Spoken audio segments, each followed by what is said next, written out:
السلام علیکم ورحمۃ اللہ تعالی وبرکاتہ۔ نحمده ونصلی ونسلم علی رسولہ الکریم، اما بعد فاعوذ باللہ من الشیطان الرجیم، بسم اللہ الرحمن الرحیم۔ قال اللہ تبارک و تعالی فی القرآن المجید، قل لا اسألکم علیہ اجرا الا المودۃ فی القربى، صدق اللہ المولانا العظیم وصدق رسولہ النبی الامین الکریم، ونحن علی ذلک لمن الشاہدین والشاکرین والحمد للہ رب العالمین۔ حضرات، ہم اور آپ کاشان نوری پر حاضر ہیں، اور آج چونکہ 9 محرم الحرام شریف کی تاریخ ہے، تو آج ہم اہل بیت اطہار کے متعلق اپنے معافی ضمیر کو ادا کرنے کی کوشش کرتے ہیں۔ اعلیٰ حضرت فرماتے ہیں کہ صبح طیبہ میں ہوئی بڑھتا ہے باڑا نور کا، صبح طیبہ میں ہوئی بڑھتا ہے باڑا نور کا، صدقہ لینے نور کا آیا ہے تارا نور کا، صدقہ لینے نور کا آیا ہے تارا نور کا۔ اور فرماتے ہیں اعلیٰ حضرت، میں گدا تو بادشاہ، میں گدا تو بادشاہ، بھر دے پیالہ نور کا، نور دن دونا تیرا دے ڈال صدقہ نور کا، نور دن دونا تیرا دے ڈال صدقہ نور کا۔ اور اعلیٰ حضرت نے اہل بیت اطہار کی ایسی شان بیان کی ہے، ایسی تعریف و توصیف بیان کی ہے کہ مصنفین پوری کتابیں لکھ جائیں، لیکن جو اعلیٰ حضرت نے ایک شعر میں اہل بیت اطہار کی جو ہے شان و شوکت، ان کی عظمت، ان کی محبت اور ان سے اپنی محبت، اپنی عقیدت کو جو بیان کیا ہے، وہ شاید کہ کتابوں میں بھی نہیں مل پائے گا۔ پھر اب کیا فرماتے ہیں؟ فرماتے ہیں تیری نسل پاک میں ہے بچہ بچہ نور کا۔ یہ اہل بیت اطہار کے ہی بارے میں فرمایا، تیری نسل پاک میں ہے بچہ بچہ نور کا، تو ہے عین نور تیرا سب گھرانہ نور کا، تو ہے عین نور تیرا سب گھرانہ نور کا۔ اور مکتے میں فرماتے امام، اے رضا یہ احمد نوری کا فیض نور ہے، اے رضا یہ احمد نوری کا فیض نور ہے، ہو گئی میری غزل بڑھ کر قصیدہ نور کا، ہو گئی میری غزل بڑھ کر قصیدہ نور کا۔ حضرات ایک بار درود شریف پڑھ لیجیے، صلی اللہ علیہ وسلم۔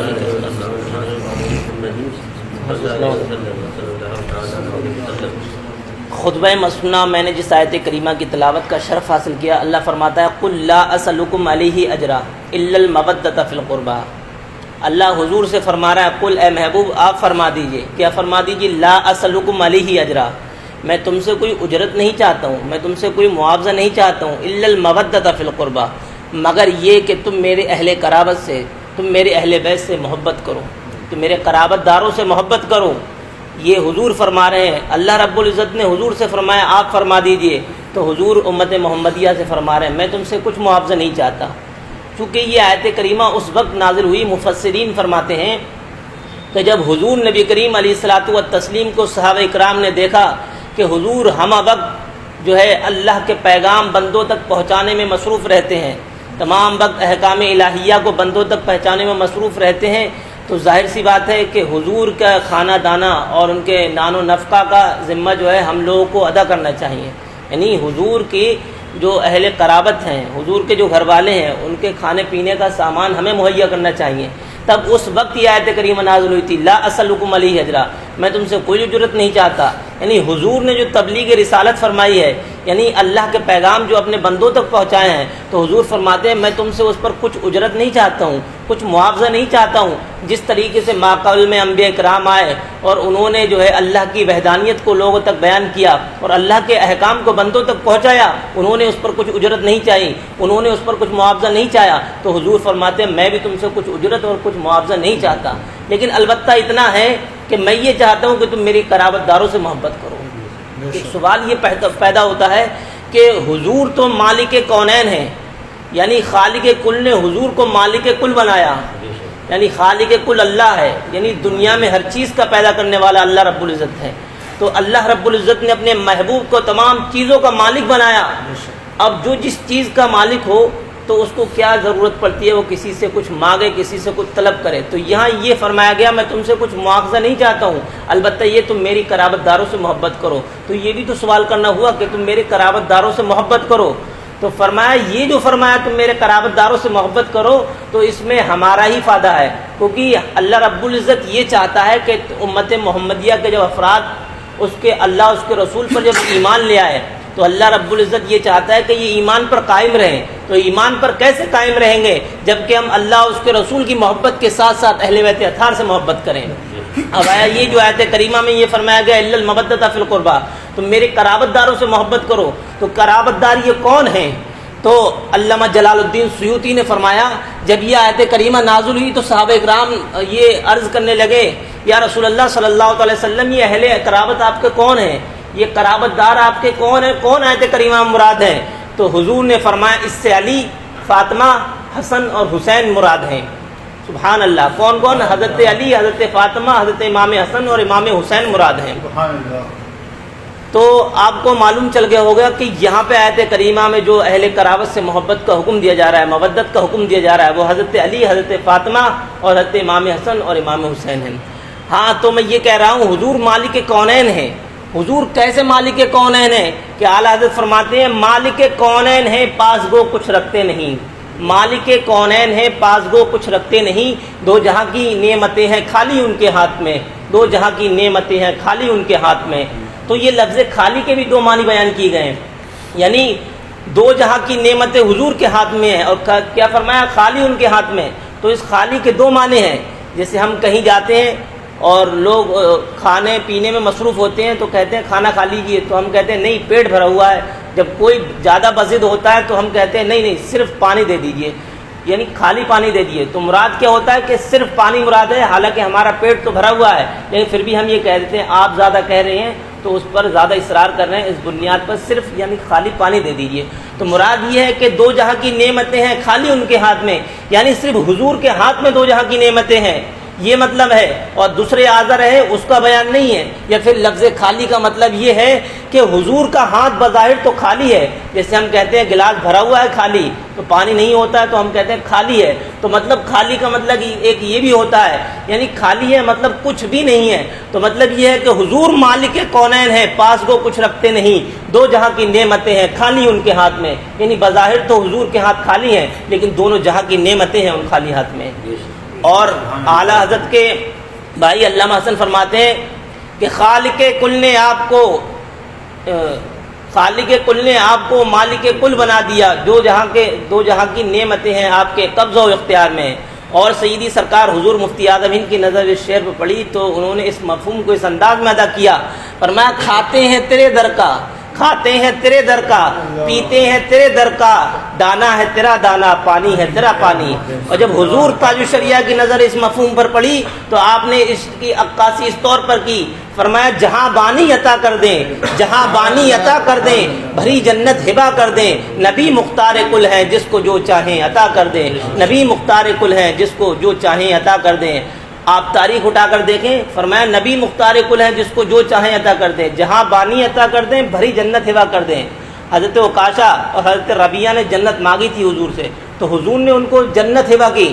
اور صرف یہی نہیں بلکہ آپ جنگ بدر میں دیکھیں، ایک صحابی رسول حضرت معوذ رضی اللہ تعالیٰ عنہ جب ان کا بازو کٹ گیا تو حضور کی بارگاہ میں آئے، عرض کرنے لگے حضور میرا بازو کٹ گیا ہے، تو حضور نے اپنا لعاب دہن ان کے لگایا اور وہ درست ہو گیا۔ تو حضور تو ہر چیز کے مالک ہیں، حضور تو کیسے مالک ہیں؟ خود فرمایا اللہ رب حضور نے واللہ یؤتی انا قاسم، اللہ تعالیٰ فرماتا ہے میں تقسیم کرتا ہوں، اللہ تعالیٰ فرماتے ہیں میں اس کو تقسیم کرتا ہوں۔ تو معلوم ہوا کہ حضور کے ہر چیز حضور کی ملکیت میں، حضور جس کو چاہیں عطا کریں، جس کو چاہیں جس بیماری سے اس کو درست کر دیں۔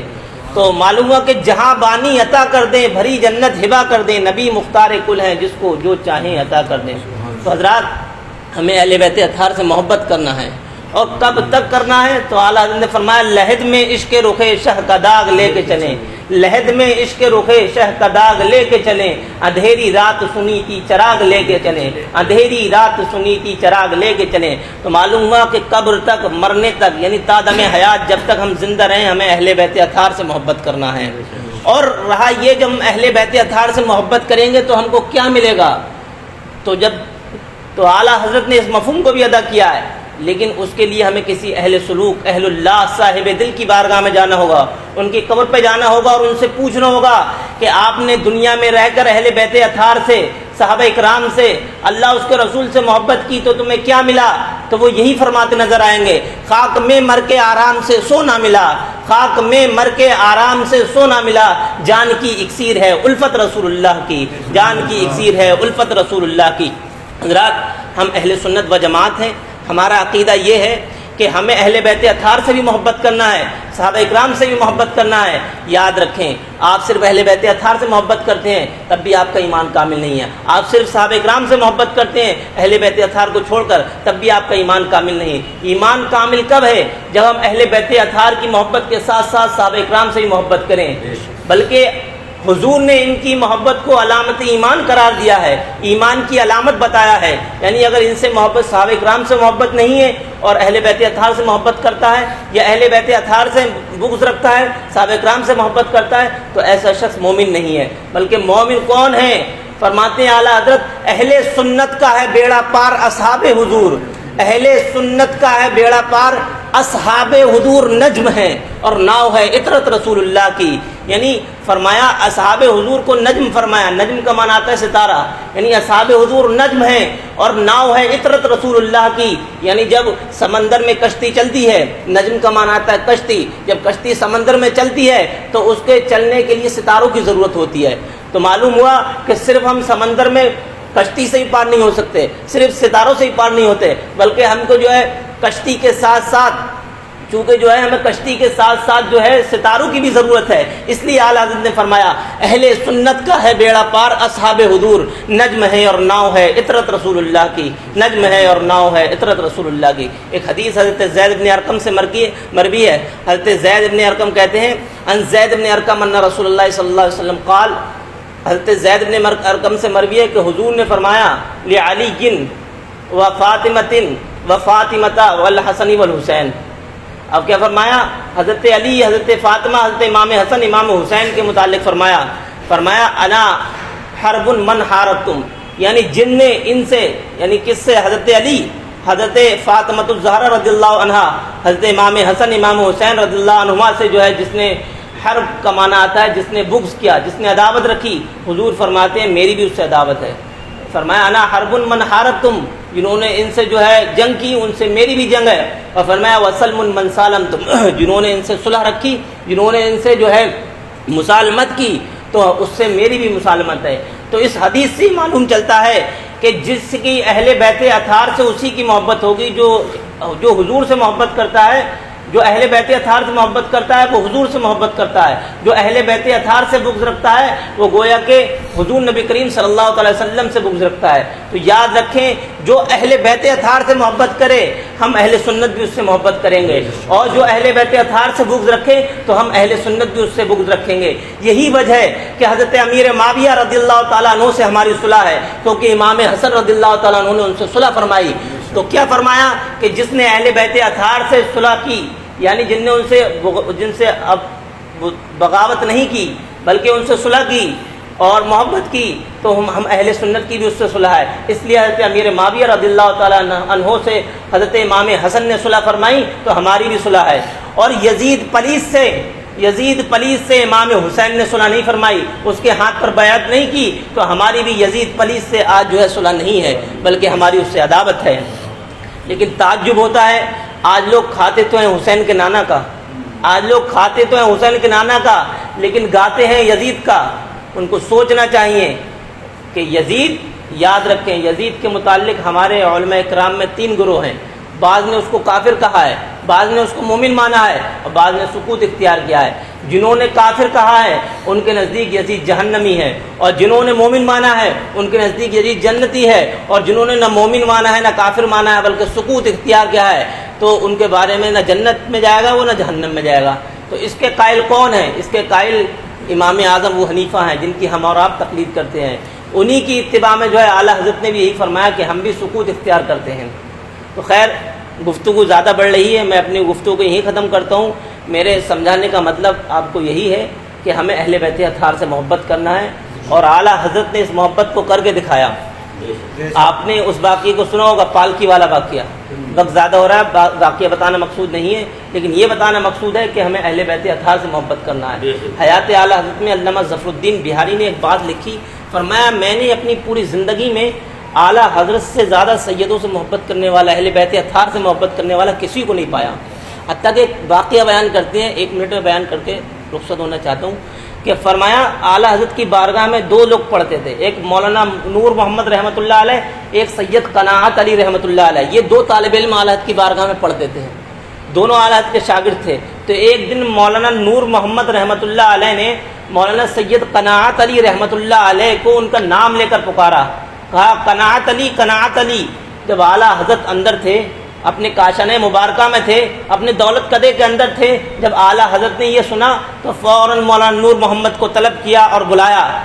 کہا مولانا نور محمد, کیا یہ میرے ایک زمانہ ہو گیا تمہیں میرے پاس رہتے ہوئے, کیا بھلا تم یہ بتاؤ, یہ میرے شاگرد ہیں, اس کے باوجود میں نے آج تک ان کا نام لے کر نہیں پکارا, میں سید صاحب کہہ کے پکارتا ہوں, لیکن تم ان کا نام لے رہے ہو. تو ان کو بڑی حیا آئی. اس دن سے انہوں نے جو ہے توبہ کی اور کہا کبھی بھی کسی بھی سید صاحب کو ان کا نام لے کر نہیں بلکہ سید صاحب کہہ کے پکاریں گے. تو اس سے اعلیٰ حضرت کا ہمیں جو ہے اہل بیت اطہار سے محبت اور سادات اعظام سے جو مودت ہے وہ معلوم چلتی ہے. تو ہمیں بھی جو ہے ان کی محبت ان کی مودت کو ملحوظ خاطر رکھنا ہے اور ان سے محبت کرنا ہے. حضرات, میں اپنی گفتگو کو یہیں ختم کرتا ہوں. میرے بولنے میں یا جو ہے بتقاضۂ بشریت یہ سبقت لسانی کی بنیاد پر جو اغلاط ہوئی ہیں مولا تبارک و تعالیٰ درگزر فرمائے. وما علینا الا البلاغ. السلام علیکم.